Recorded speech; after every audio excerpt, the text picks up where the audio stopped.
Okay, good morning, everyone, and thank you for coming. It's the end of a fascinating convention, and we've had a lot of fun seeing old friends and meeting new colleagues, and I hope it's been propitious for you as well. So the talk today is a lecture recital about the Florence Price two violin fantasies. These were works that were published just a couple of years ago, so it's new music. Incredible to say. Wonderful music. And the way this will work is I will read for a little while. We'll play some short excerpts during the course of this, and then Katharine will read the duration of the paper, and then at the very end we'll perform both of the two fantasies, the first one in G minor, the second one in F sharp minor. And then we'll be happy to take questions after that. So, Sonic Foundation Building or Fantasies of Freedom, Florence Price's two violin fantasies. Dedicated to helping establish a Black musical idiom in the 20th century, Florence Price often embedded Black vernacular songs into her works, including her fantasies, several of which Samantha Ege has recently recorded. Those are the 4 fantasies for solo piano. Price's two violin fantasies are likewise suffused with Black vernacular thematic material. Violin fantasy number 2 in F sharp minor from 1949 is built on the spiritual "I'm working on my building." As Michael Cooper has observed, Price's, quote, Price's version of this tune does not concur with any other published version, but one of the autographs specifies that her version was written as, quote, sung to Fanny Carter Wood of Chicago by her grandmother, Melinda Carter, a former slave from Memphis, Tennessee, unquote. The tune seems to have resonated for the composer with special force. In 1940, she arranged it as the second of what she titled the two traditional Negro spirituals, finished on March 26, 1940, and published in 1949. Just days later, on March 29th and 30th of 1940, she quickly dispatched Violin Fantasy number 2, a textless, poignant rumination on the melody. Violin Fantasy number 1 in G minor from 1933 also explores the relationship between the fantasy genre and vernacular tunes, which, though newly composed here, also serve as an underlying principle or foundation of the music.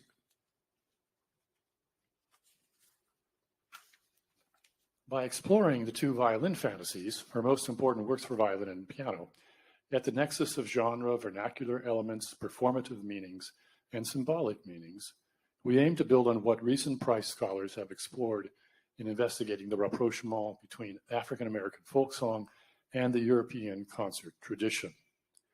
If comparatively small in scope, Price's fantasies represent an important step toward her larger goal of establishing a viable option for American music in the 20th century. Only recently released in print, each violin fantasy was composed within the short span of just 2 days. Happily, the autographed manuscripts survive and are kept at the University of Arkansas, the primary repository of the composer's archives. But how exactly Price navigated between European and American traditions of art music on the one hand, and vernacular and folk styles of African-American music on the other hand, differs from one work to the next. Aside from Michael Cooper's critical edition for G. Schirmer, her approach in the violin fantasies has thus far not been discussed separately. Price's bridging of the classical art tradition with the vernacular realm lends each fantasy its individual personal character. In 19th century violin fantasies, themes appeared either at or near the beginning of a fantasy, while later sections typically portrayed the tune in a more ornate way, a custom that some 20th century composers reconsidered, including Price. Using a sectional form as a standard in many fantasies, she chose pre-existing or newly composed tunes that either explicitly or implicitly interacted with Black musical idioms.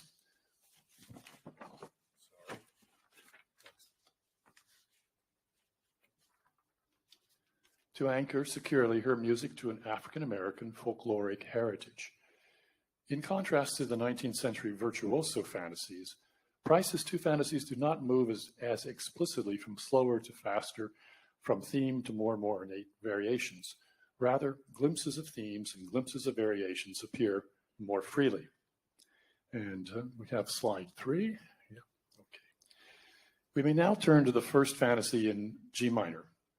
As Cooper has suggested, this work falls into 7 sections with a framing introduction, number 1, and coda, number 7, a first theme presented after the introduction and reinstated before the coda, numbers 2 and 6, a second theme located at the center of the composition, number 4, and 2 transitional sections, which include a third important theme and frame the second thematic area, numbers 3 and 5. In terms of keys, G minor predominates. The supporting keys are the altered mediant B major for the first transition, number 3, and the mediant B flat major at the center of the piece for the second theme, number 4, which has all the qualities of a folk song, although Price did not specify a source. The first and second themes in G minor and B flat major create a notable symmetry within the work's structure. See Table 1. But above all, each theme transports the listener from the generic figurations of the fantasy into a more personalized, individualized sound realm. And we have slide 4, so we'll play for you the main theme from the G minor fantasy.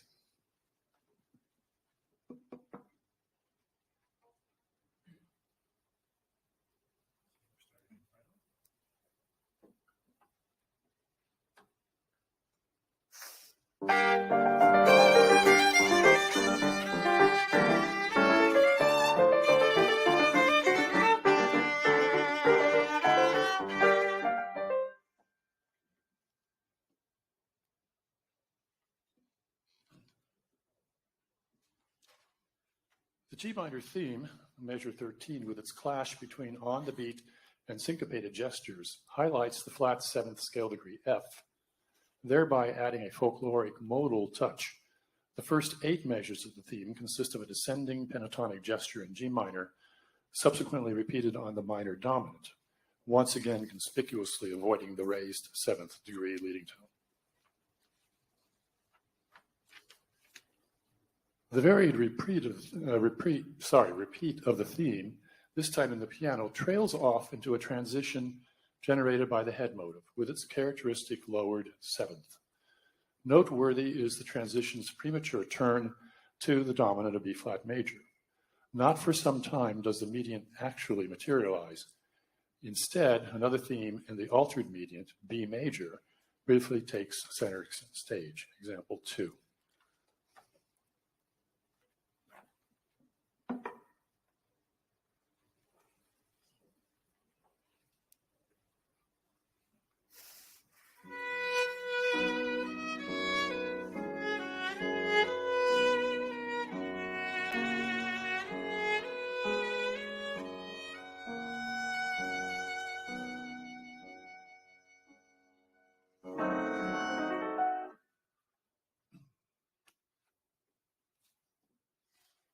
Though Michael Cooper does not acknowledge the thematic status of this brief gesture, we assign it some structural weight owing to its separate tempo instruction, lento, and its distinctive stylistic markers, syncopation, lyrical vocal thirds that would support a portamento inflected manner of singing, a piano accompaniment emphasizing the offbeats, and a symmetrical descending and ascending sequence of 6th chords over a static F-sharp pedal. But like a mirage, the raised median is soon enough destabilized. The incipient theme vanishes and the music modulates to the tonic G minor via chromatic bass motion connecting the F-sharp pedal with D, root of the dominant G minor, which we may relate to Price's interest in chromatic accompaniments in her first piano fantasy, which she titled Fantasie Negre No. 1 in E minor. That's 1 for solo piano. Leading into the next section, the Andante, the D serves as a pivot point to introduce the secondary theme, a pentatonic melody based in B flat major. 61.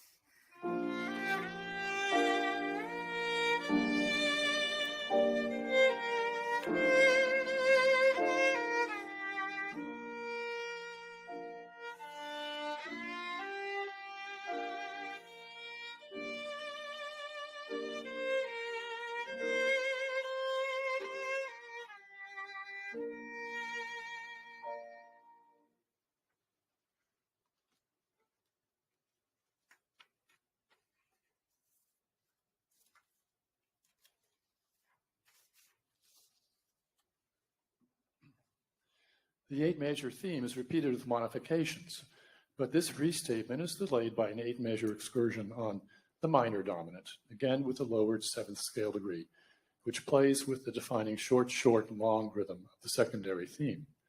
Significantly, Price ends her exploration of this andante section by considering one answer to the question of how to establish a national musical idiom, thereby showing her awareness of past approaches.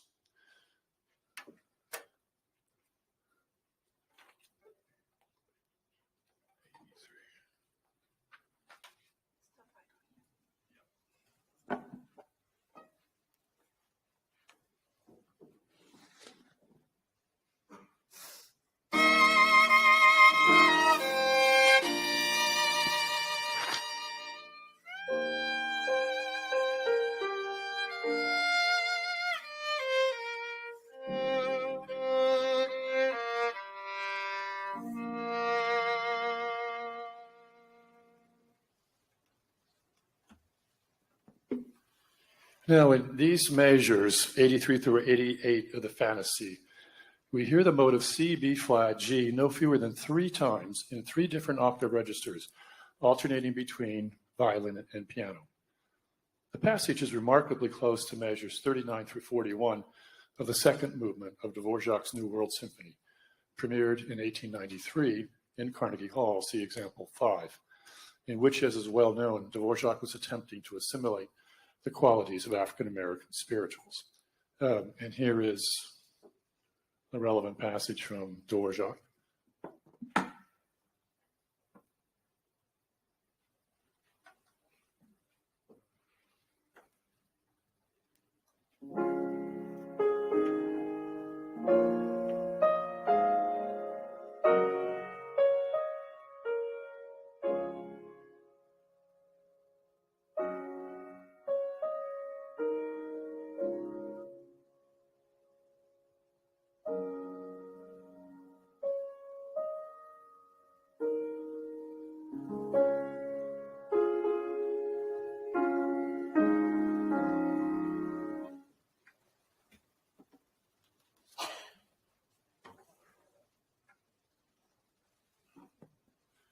Now, also, as is well known, Dvorak's knowledge of this repertory was owing to his relationship with Harry Burleigh at the American Conservatory in New York, which Dvorak directed in the 1890s during his American sojourn.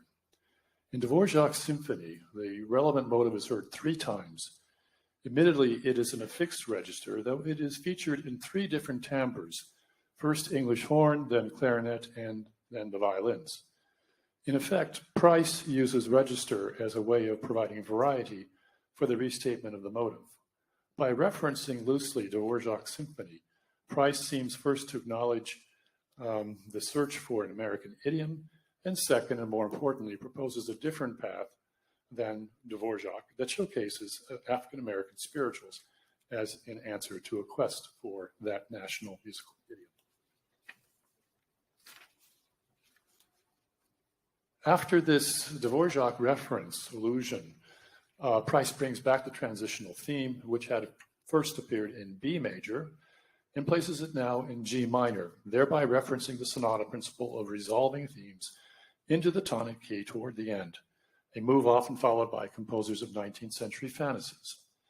In summary, Price's 3 themes, the buoyant, passionate first theme in G minor, the inkling of a transitional theme in B major, and the central lyrical theme in B-flat major, forming the center of the fantasy, offer a rich range of expression and meaningful harmonic relationships. There is the altered mediant relationship between G minor and B major, the half-step tonal idiom from B major to B-flat major, that is, from the raised to the normal mediant, but also the introduction of pentatonicism in the thematic profiles. All in all, a sophisticated blend of folkloric African-American elements in the context of a freely sectional European genre. And now I'll hand it over to Katharine. Like the introduction to Violin Fantasy number 1, number 2 begins with several measures to set the mood. Here, the harmonies are again inflected by chromaticism and pursue a descending trajectory, which gives the opening a quality of a lament.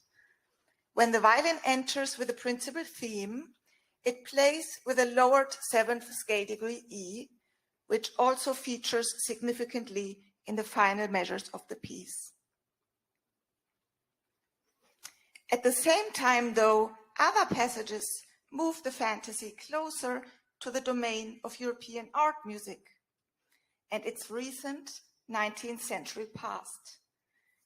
There are, for instance, liberal applications of diminished 7th sonorities and ascending sequences based upon them. The allegro that follows in the next section suggests a popular style that then swerves to freely ranging chromatic progressions. We reach the subdominant D major, which quickly enough yields to another series of chromatic modulations before the inevitable return to the tonic F sharp minor and reprise of the theme. Michael Cooper has identified the principal theme, this one here, as an African-American spiritual with the text, "I'm working on my building." As described above, Price's tune differs from other published versions, but one of the autographs specifies that her rendition of the spiritual was written, quote, as sung to Fanny Carter Wood of Chicago by her grandmother, Melinda Carter, a former slave of Memphis, Tennessee, unquote. Quoting Cooper, quote, the meaning of the melody becomes clear only when one considers that in slavery, blacks were legally forbidden to own property, and the same was true either by law or simply as a practical matter in the Jim Crow South that Price abandoned in 1927, unquote. Indeed, though Price's southern hometown of Little Rock had once provided relatively stable conditions where her parents had been able to live a comparably good life as members of the town's, quote, black upper class, unquote, since the early 1900s, when Price left for college, the standard of living had taken a sharp turn for the worse. Thus, when Price refashioned the pre-existing spiritual, "I'm working," as the bedrock of Fantasy number 2, having just finished the original tune, the second of what she titled Two Traditional Negro Spirituals 3 days earlier on March 26, 1940, she created a deep link with her cultural identity and experience as a black composer-pianist. We might summarize some of the subtle and artful retouches of the spiritual "I'm working on my building" as it appears in the violin fantasy. In the vocal setting, the melody begins with a quarter note upbeat that is missing in the fantasy. Also, her spiritual version begins with a whole note F sharp in the piano, transferred to the deep octave bass of the piano in measure 16 of the fantasy, as if in keeping with the building imagery to suggest the foundation upon which she builds her tune. Other changes, such as a ritenuto in measure 19 of the fantasy instead of the fermata in measure 4 of the spiritual, or changes in slurs in the violin part, which do not always accord with the text declamation in the spiritual, are seemingly less significant. Especially noticeable, though, is the evolution of the piano accompaniment. Its relatively unassuming and spare diatonic harmony in the spiritual metamorphoses into a more active chromatic language in the fantasy proper, forming a moving contrapuntal undercurrent in the music that supports the poignant presentation of the melody above. In sum, if the second fantasy, like the first, is a relatively small work, it afforded Price another opportunity to hone her skill in combining Western genre with vernacular folklore, an approach she could then develop more extensively in the symphonies to come. And though little is known about the performance and reception history of Fantasy No. 2, the underlying spiritual was meaningful to her, hence its reuse. Fantasy No. 2 engages the metaphor of a sonic foundation building. So Larry is going to play something and then I'm going to comment on it.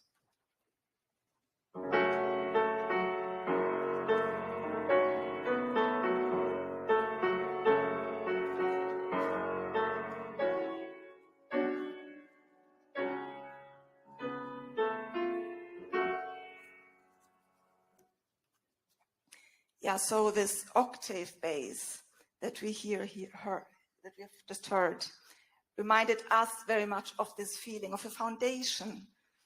And that's going to also be heard later when we play. Being an African-American woman composer enduring a time of racial oppression, the uplifting message of the spirituals text can be read as a metaphor of hope for Price herself, as we shall explore further. The F-sharp octaves you just heard, played in a syncopated rhythm at the moment of the reprise, seem to reflect the meaning of the text in a direct way. Two questions that arise are, first, how do Price's violin fantasies navigate between thematic spotlighting and markers of performative freedom and improvisation? And second, considering that as a skilled pianist, Price would have herself performed these pieces, how might her own subjective experience of performing and living with these fantasies have interacted with some of the concepts involved? Given that no documentation is recorded regarding her thoughts and feelings about performing these fantasies, the second question remains hypothetical, but can be restated. Could certain artistic and interpretive possibilities behind her compositional choices be better understood by considering the cultural context that engendered these choices? As Norman Denzin has commented, quote, "Freedom is never given. Race, class, and gender oppressions limit the real and perceived degrees of freedom of individuals in any given instance," unquote. As an African-American woman and composer who had escaped the Jim Crow South for Chicago and divorced her abusive husband, the concept of freedom had palpable real-life meanings for Price's day-to-day life.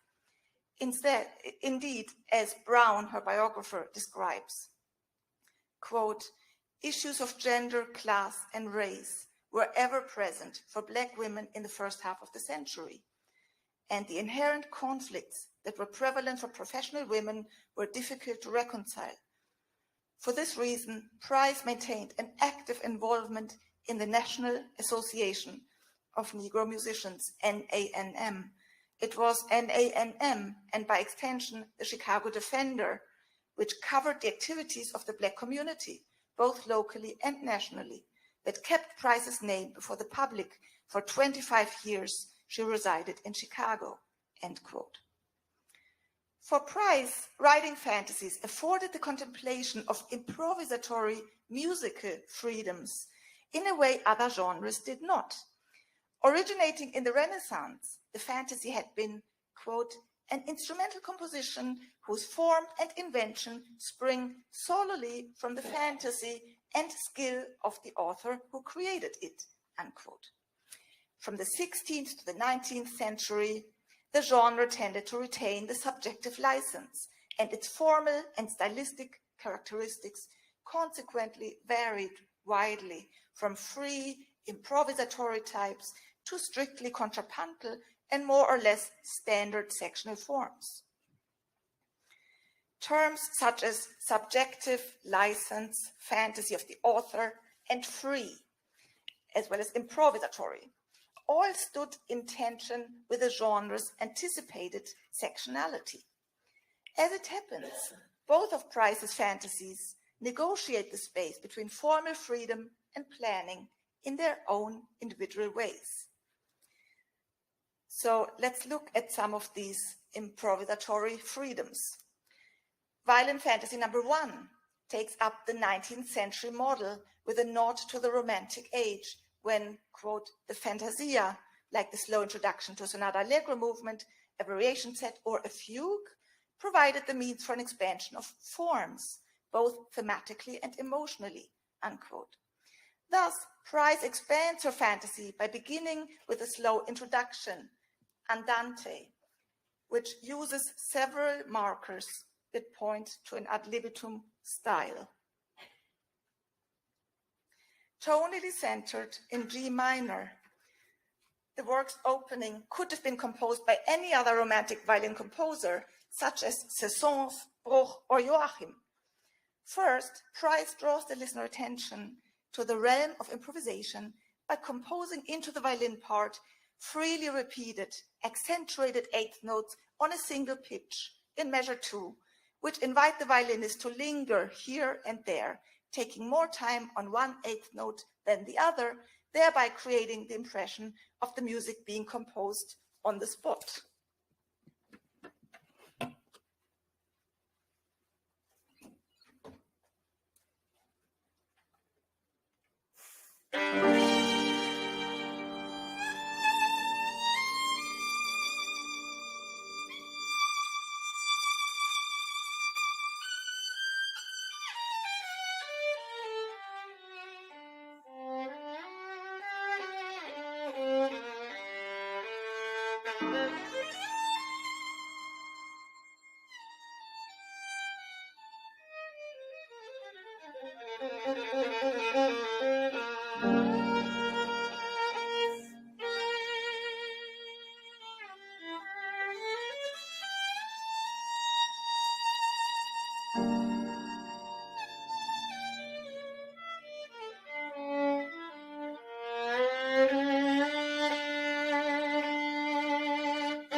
Second, Price uses virtuosic runs, flourishes, and improvisatory garlands in the violin part, such as in measures 3, 6, 10, and 11, allowing the sense of breathless virtuosity to unfold before the listener's eye and ear.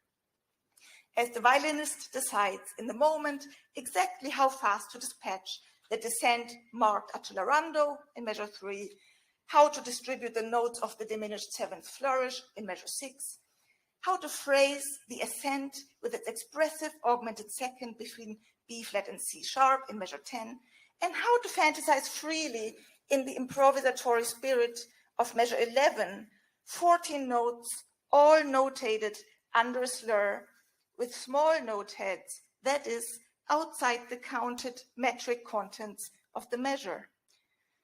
Third, the 16th note pattern that dominates the violin part in measure 7 and 8 features a 3-note motive, C, B flat, A, that generates cross accents as the motive is played in repetition 5 times.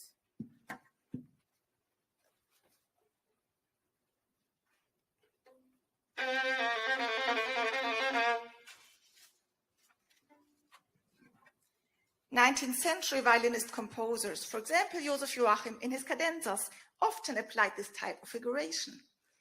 Taken together, all these improvisatory gestures conduce to an interpretive freedom, as if reminiscing about earlier improvisatory, often violin-centered styles, such as the style hongrois, evidenced, for example, in the last 2 variations of Joseph Joachim's, variations Opus 10, and other pieces. Florence Price's expressive opening then yields to the primary theme in G minor. From here, the sectional nature of the fantasy shapes the continuation of the piece, though, to be sure, later on, additional intimations of improvisation return.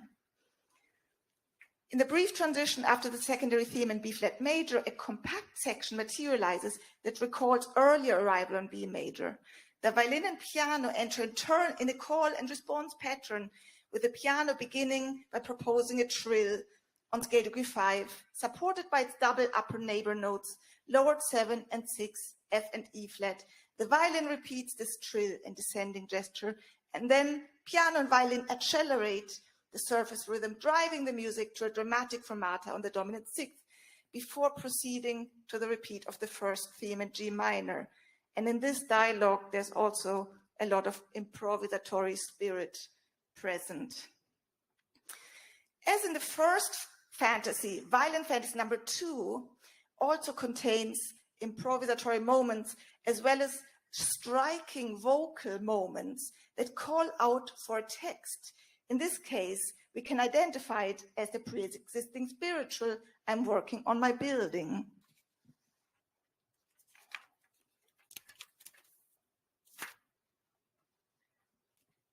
And so this spiritual that we've already compared with a theme in the second Violin Fantasy, this spiritual has a beautiful text of which I will read the first stanza. I'm working on my building, working on my building, I'm working on my building, all for my Lord. How does the violin embody the voice in Violin Fantasy number 2? Comparing the rubato of the vocal part with that of the violin highlights the vocality of Price's writing for the violin and allows us to make some observations about performance practice issues, which we shall briefly explore. The spiritual calls for a fermata in measure 4 on the word my, which correlates with F sharp, the tonic scale degree, whereas the violin instead has a ritenuto written not above F sharp, but rather above E, the lowered 7th scale degree. Rubato, stolen time, allows the performer to exploit time freely when one, strictly speaking, does not have it. Rubato invites the performer to be free, to take moments of freedom, even if this sense of freedom is constrained, since the music must soon continue. As a metaphor, this momentary rubato can carry considerable weight. At the very least, it can create moments of performative freedom, a brief liberation into a mode of complete agency where the performers together achieve this intended musical ideal by articulating, phrasing, and interpreting a passage exactly according to their wishes and needs. Another vocal element comes to the fore in measure 23 of the violin part, when the threefold repetition of the pitch C sharp emphasizes via a tenuto the third and last repetition. This tenuto is the goal of a short but intense crescendo. The vocal part does not feature this crescendo, but if it were part of a vocal line, we could imagine the voice turning to a more intense and strongly inflected, possibly even chest voice imitative quality.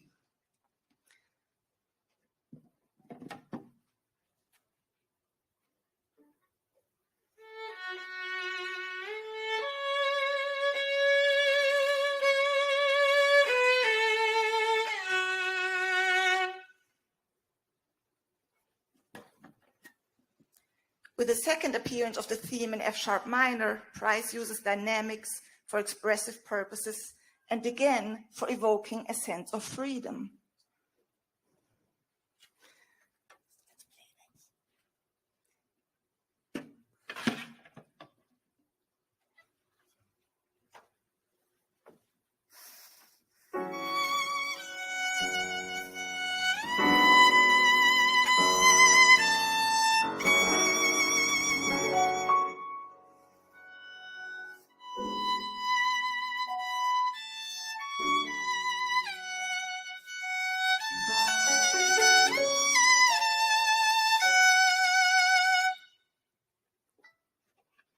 In measure 51,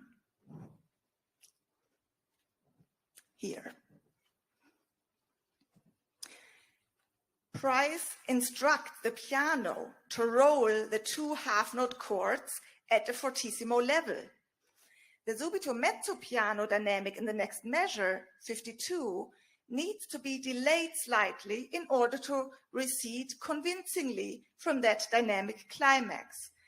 The violin, although playing the 4th beat mezzo piano during the pianist's fortissimo, should wait for the second F sharp, for the second fortissimo rolled chord to really subside and disappear, which takes time before articulating this 4th beat quarter note in measure 51.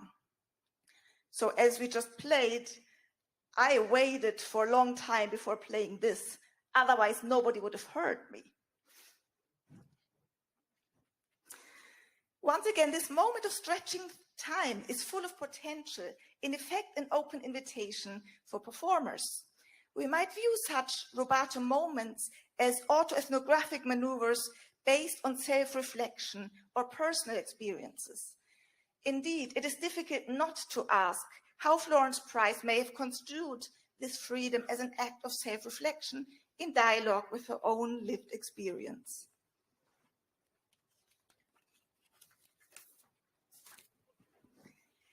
By now, it should be apparent that one of the ways in which Price's violin fantasies are grounded in her use of existing or newly composed vernacular tunes is to employ the violin in a hybrid way, situating it in an active discourse between traditional idiomatic writing on the one hand and a style of playing that magnified the violin as an extension of the voice. In short, Price allowed the violin to sing many of the tunes, including the spiritual "I'm working on my building" in the second fantasy. While Price certainly gained in-depth experience with string writing during her time at the New England Conservatory, where she studied with Frederick Converse, a new level of skill emerges from her works written in Chicago, where she took courses at the Chicago Musical College, particularly under the guidance of Wesley LaViolette, her teacher in harmony and orchestration. That said, in her 2 fantasies, she treats the instrument, the violin, in a highly idiomatic and sophisticated manner, betraying her intimate understanding of the instrument. Unlike, for example, Brahms, who, despite the presence of Joseph Joachim and other violinists in his life, wrote a concerto against the violin, to quote Hans von Bülow, Price created her fantasies in a manner that embraced and supported the instrument. She betrayed her deep affinity for the violin by showcasing her ability to balance expression and variety of timbres against, when needed, stimulating virtuosity.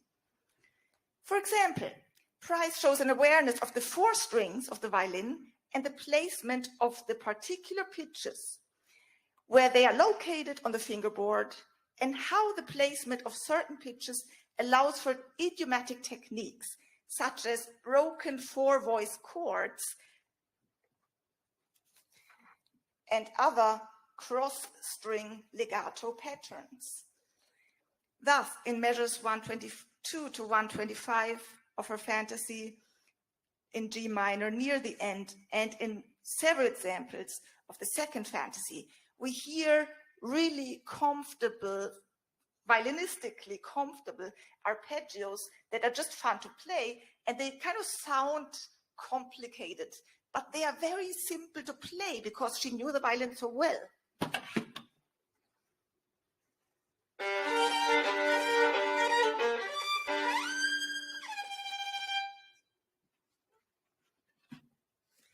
So even more nuanced are passages such as measure 33 and 35 in the second fantasy, where Price organizes runs by position and string on the violin.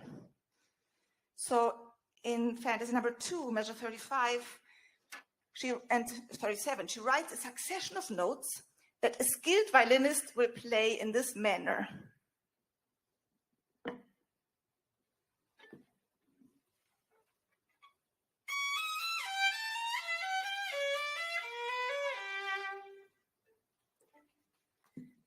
I started in position number 5, then I went down to second position, then to fourth, then to second, and then the fourth. But everywhere I was just using the first, second, and third finger.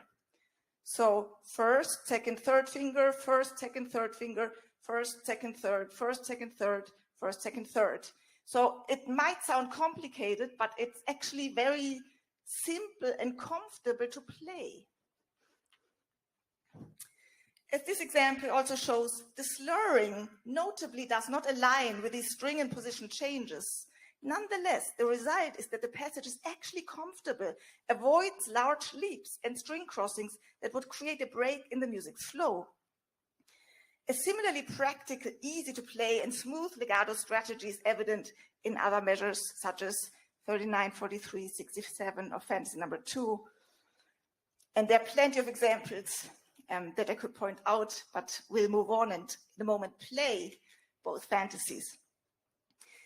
In addition, there's a satisfying balance of Price's use of all 4 string timbres of the violin. She often organizes the main themes to allow the violinist to remain for an extended period on a single string, maximizing expressivity and brilliance and underscoring the timbre of the respective strings. So the theme of Violin Fantasy number 2 in F sharp minor is a really great example. Can we just play that briefly? The theme of the F sharp minor, where I stay on a single string and the timbre of the D string comes out really beautifully.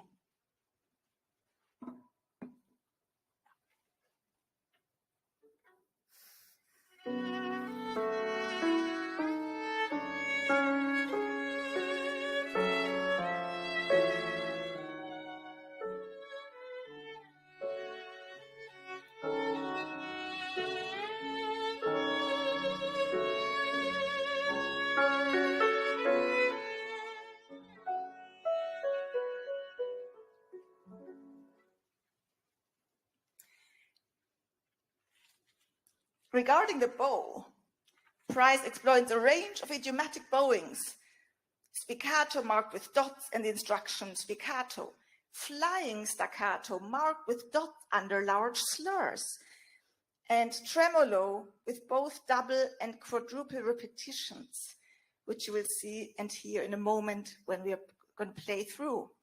Quite notably, Price does not evoke a fiddle or popular violin idiom in these fantasies, which she very well could have, given the obvious allusions to vernacular music. Rather, she must have had an interest in the violin as an instrument itself, connected to a long tradition of Western art music, which encouraged her to explore traditional techniques of playing in this highly sophisticated manner. Lastly, let us consider briefly the musical context for Price's violin tunes, so the fantasy tunes in both pieces.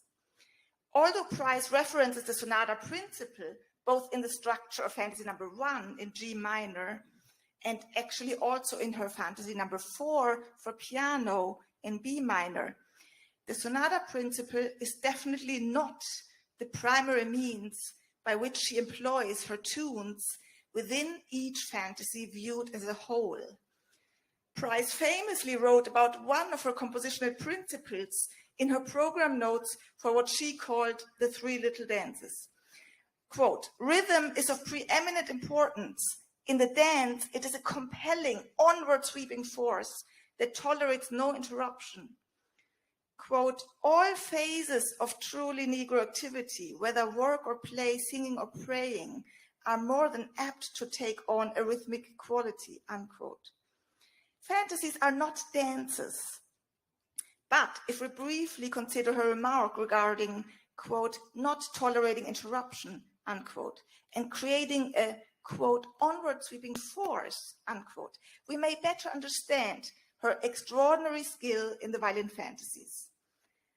We attempt a reading whereby not tolerating interruption and pushing forward with an onward sweeping force are taken to signify a sense of cohesion, whereby changes of texture and or changes from quasi-ad-lib to sounding measured, are what eventually does create interruption, but a very carefully placed interruption, which comes after significant stretches of music that highlighted continuity and an onward sweeping force of the music. Fantasy in G minor creates this onward sweeping musical flow in the introduction that I played a little while back, after which a brief interruption makes room for the first vernacular theme, which appears distinctly placed and framed by what came before, the improvisation in the violin. Price creates a change from an improvisatory ad-lib mode to a measured melodious mode. Harmonically, the opening creates a rising harmonic motion from 1 to 5 via stepwise ascent from G to A, B flat, C, and D. Then, after fermata, the first vernacular tune enters. In Violin Fantasy number 2, a similarly thought out framing of the spiritual tunes is evident. Fantasy number 2 contains introduction as well, with a slightly different strategy, however. In the second Violin Fantasy, Price allows the piano to set the stage for the vernacular tune, which then appears in the violin's first entrance. On closer inspection, the opening plan of 16 preparatory measures in the piano, introducing a 16-measure theme in the violin, invites the question whether the piano's material is in any way related to the violins. Possibly Price had in mind to connect here the 32 bars through a descending tetrachord from F sharp to C sharp. Indeed, this motivic link could almost inspire the listener to hear the piano introduction as a free improvisation of the violin theme that follows.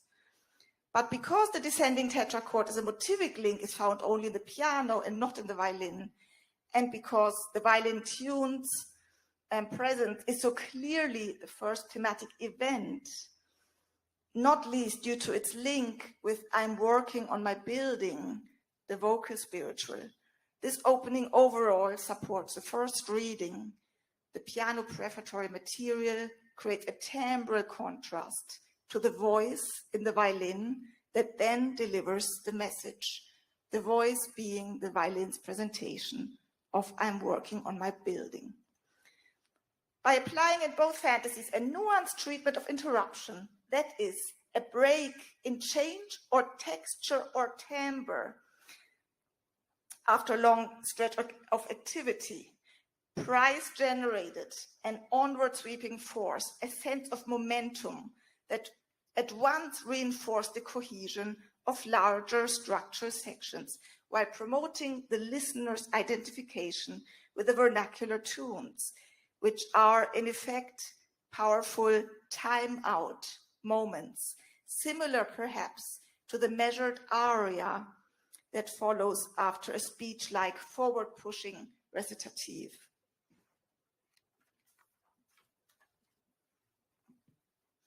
Furthermore, the improvisatory openings of these fantasies play with certain meanings of freedom, musical meanings, by employing elements of ad libitum as well as seemingly unmeasured motivic repetition, pauses like fermatas, and in the case of Violin Fantasy number 2, an opening that seems like an improvisation on a theme about to enter in the violin. To conclude, perhaps these fantasies were an answer to Amy Beach's private criticism of Dvorak's New World Symphony, that the music of its second movement, destined to become the spiritual going home, quote, represented only the peaceful side of the Negro character in life. Not for a moment did it suggest their sufferings, heartbreak, slavery, unquote. Price, on the other hand, took a different approach from Dvorak. By drawing on the world of the spiritual and citing in Violin Fantasy number 2, I'm working on my building, she allied her music with deeply felt associations. Not only here realized musically, but tied to the experience of being a Black woman composer with limitations and the legacies of her race that were personally felt in a day-to-day life. by specifically pointing to her Black sisters and ancestors. In her manuscript of the spiritual I'm working on my building, Price referenced the first-hand experience of slavery by Fanny Carter Wood's grandmother, Melinda Carter, a former slave of Memphis, who sang this particular spiritual to her granddaughter in Chicago. By knowing the song's history, Price chose to lend a voice to Melinda Carter and many others who shared her experience of racial oppression, past or present. Certainly, the unusual key of F-sharp minor, the lament-like opening of the piano introduction, the poignancy of the violin's rendering of that main spiritual, all helped to underscore the living ties between the music and its real past, even if, as in all fantasies, the theme underwent transformation in manners specific to the genre. Lastly, by acknowledging a 19th century conception of this Western genre and allowing it to enter into dialogue with Price's African-American identity via the use of certain spiritual and other folkloric moments, Price offered her own answer to the question of how an American, quote, national musical idiom, unquote, might develop. Unlike Dvorak's music in Amy Beach's Eyes, Price's music did not avoid but confronted the totality of the African-American lived experience with an unfettered authenticity all of its own. We shall now end by playing the two fantasies back to back, first the G minor, then the F-sharp minor, and that's going to be about 11 minutes of music.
Thank you so much. Does anyone have any questions or comments? Yes. Quick question. In the G minor fantasy, the primary theme is G minor, secondary theme B major. Is there any significance to the hexatonic pole relation, or is that kind of just a result of the ultramedian aspect of it? I don't know, to be sure. I think it's, she has a wonderful way of insinuating chromatic twists and turns. And how she would have thought of it in the 1930s and 40s, I don't think we really know. But it's a very nice, it's a mediate relationship and a half-step relationship. And she's probably also thinking back in her mind of older 19th century traditions where you have these altered mediate relationships. That's the thing about this music, is that it inhabits these two worlds, and it goes back and forth between the two, right? Katharine, I don't know if you wanted to add anything to that. No? Yeah. I'm struck by the amount of depth scale work. Yes. And how that's used as a textural element. Mm-hmm. Yes. Is that a lot. Constant in her other music? A fair amount. The piano sonata in E minor. I think you'll find it. I mean, you'll find it in a lot of these pieces. And I think it was just, it's from the vernacular tradition. And I mean, Dvorak was trying to alert Americans to the idea, use your native American materials if you want to discover or form a new American music. And of course, that provoked a huge debate, in the 1890s in the papers and so forth. If you're Amy Beach, you respond by writing your Gaelic symphony to Dvorak. But there were other responses to Dvorak later on, William Grant Still and Florence Price. And I think this music is in dialogue, really. And also another thing is that quite a fair amount of it, her first symphony is in E minor. That's the New World Symphony key. It's almost as if, they're exploring that lowered seventh degree, which Dvorak certainly does, already at the beginning of his New World Symphony, but elsewhere in that symphony as well. But you're quite right. It is, there's a lot of this lowered seventh and these pentatonic formations. A lot of omitting of degrees. Mm-hmm. Almost like an exaggeration. Right. Reference to vernacular traditions, where that's done now and then. Mm-hmm. She just really jumped on it. She goes for it, yeah. I think that's her musical space, and she explored it, really ambitiously and quite beautifully. In the back, yeah? Yeah, thank you very much. Really beautiful playing of a really beautiful paper. I was Thank wondering about her musical language specifically, because this is obviously fairly late music, mid-century, and yet it seems to inhabit a genuine 19th century well. It doesn't even strike me as being neo-romantic in the sense of Rachmaninoff or something like Right. that. This is genuine romantic music. And I was wondering whether there was any significance to that, personally, sociologically, critically. One thing that jumped out is your continued reference to improvisation. I was wondering if this was maybe a sense of, wanting to evoke an oral culture rather than a scripted culture like modernism or something like that. But just, it struck me as extraordinary that it's so late in the century we'd be having. Yeah, I think it's significant too that she chose the genre of the fantasy, not just these two pieces, but the other four. So there were 6 of them, and the fantasy had been, if you go back to the 18th century, that was the genre in which Western composers of the art tradition found the greatest freedom. That was the place where you could have unusual modulations. I mean, I'm thinking of if you go to Emanuel Bach's Versuch, he has all these detailed things of how you can quickly modulate a tritone away, and this is something that you do in the fantasy, right? I also think she really liked virtuosity, both piano virtuosity and violin virtuosity, and there are actually references even to things like the Saint-Saëns concerto in B minor, the third movement. There's just one exact passage in there. So I think the 19th century had such a great understanding of the virtuosities for both of these instruments that she maybe just enjoyed that and didn't want to shake it off in the way that like Schoenberg wrote his fantasy, which doesn't have the beautiful tunes, and it also doesn't have this kind of virtuosity that is so 19th century evocative of the golden age of virtuosity in a way. Maybe she enjoyed that as a player also. That's just my personal take. So, Valerie. It was wonderful to hear those. Thank you. I have two questions, and forgive me if you said this and I missed it, but I was wondering about the source for the spiritual. I'm working on my building. What were we looking at? And second of all, these seem like pieces that were written for somebody or some situation, and I'm wondering if you know anything. I mean, it just seems strange to just do them out of the blue. So, Yes, it does. and I wonder if you know anything about that. The short answer and the long answer is no. I don't think we know for whom they were written. And as for the source, do we know anything else about it? Yeah. So in the manuscript for this, she made a note in the margins about I'm working on my building being that song that Fanny Carter Wood of Chicago, well, the grandmother of Fanny Carter Wood sang to her granddaughter. So that was this personal context. But we were not able to find any more on like Fanny Carter Wood's grandmother, Melinda Carter.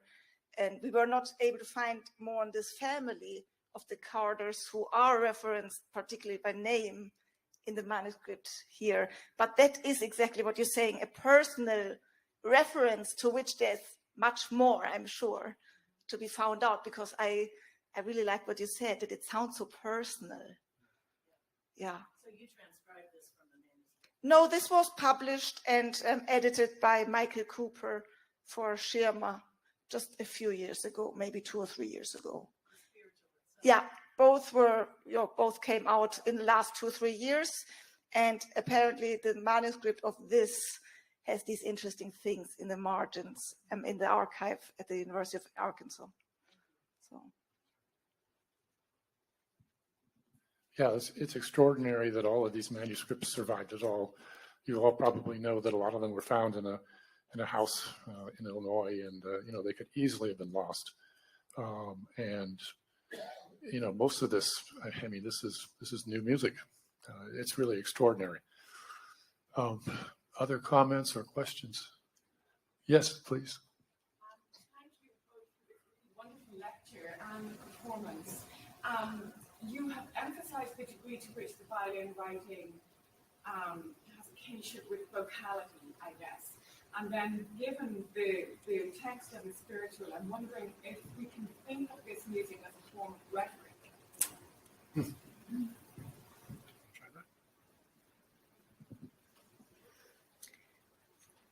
Yeah, so when we looked at the comparison between these two and the kind of freedom that is built in with the articulation marks, I mean, on the one hand, these crescendos and decrescendos and the ritenuto, I mean, there is some sort of speech-like quality for me that is represented in these markings that I can play with, especially when thinking about the voice and how she would have heard it in her ear in a song.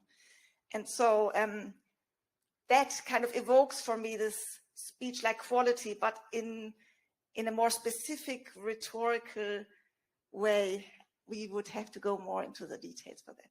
But thank you for a wonderful question. Chris. It seems to me also that these fit into an earlier 19th century tradition of what I call parlor virtuosity, that they're not nearly as hard to play as they are flashy for both instruments. Am I right? I don't know the piano. It lies fairly well in the fingers. The main problem in Michael Cooper's edition are the page turns, leave something to be desired. But yeah, no, it lies fairly well in the fingers. But that said, she wrote a fair amount of organ music, and she was a very accomplished organist and pianist, and knew her way around the keyboard. I mean, it's not. It's always the details, that count and that get us into the music. And there are these signs of so-called flashy virtuosity, but they usually only last a few seconds, and then we go into something.